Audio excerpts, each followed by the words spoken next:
wanted to be. You can see the world champion of public speaking on the stage. You know what? Unfortunately, I got knocked out in the finals. I'm sorry, semi-finals. I'm going to tell you why I got knocked out. I'm going to tell you the reason why I got knocked out. And also, very important thing, I got a major learning from getting knocked out of the contest. And that's what I'm going to be sharing with you in this video. The importance of getting knocked out this time. This time when I lost, I wanted to analyze the reason of losing. I was thinking what exactly happened when I was there just before the contest began.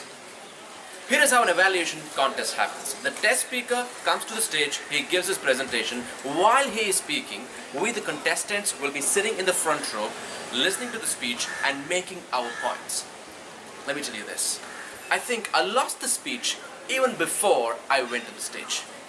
Now when I got to know who the contestants are, I had a person there whom I knew from a long time and whom I knew as a person who is a better speaker, as a person who is a great presenter, as a person who has more reputation than me in Toastmasters.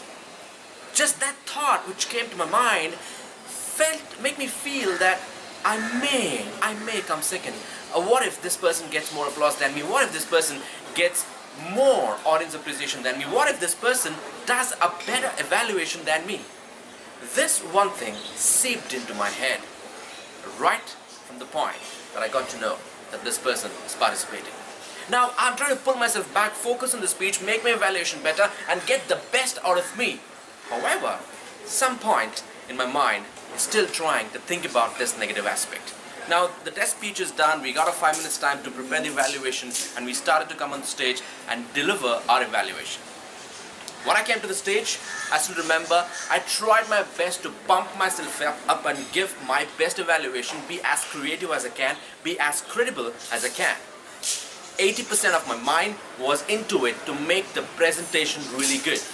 However, 10% of my mind was actually still thinking about that person who could be better than me. My speech was good. However, it was not good enough to win the first place. I came second. Let me pause it here right now. Let me tell you an incident which I remember. A couple of years back, my cousin actually told me, drop me to the airport and take the car with you. I'm not there in India for 2 months, you can use the car. I was very excited to use this car because I just learned driving and I was too damn excited to drive the car. Now I said I will drive to the airport. I took the car, I went to the airport. Just before reaching the airport drop point, there are 4 speed breakers. You know what? The car switched off in the speed breakers. I tried to turn it on and try moving, however the car again switched off.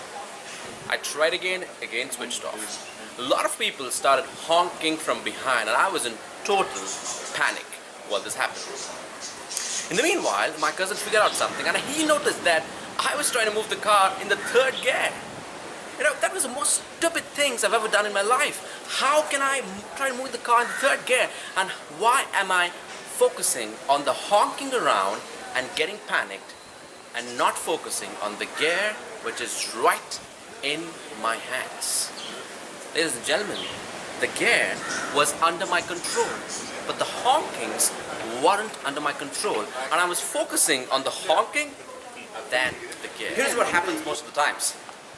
Things which are not under our control try to impact things which are under our control, and that's what happened in that speech contest. My speech was under my control. My presentation was under my control. My words were under my control.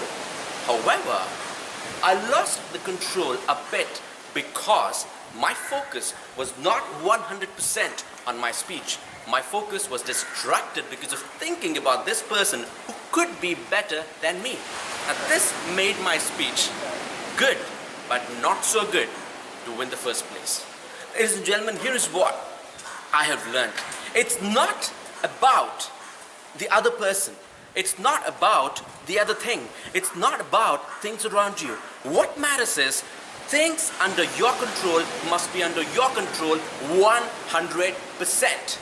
That's what is required. What happened there was my focus was not on the speech, however, was on that person. My focus while I was driving was on the honking and not on the gear. It's very, very important to be under control of the gear which is in your hand and not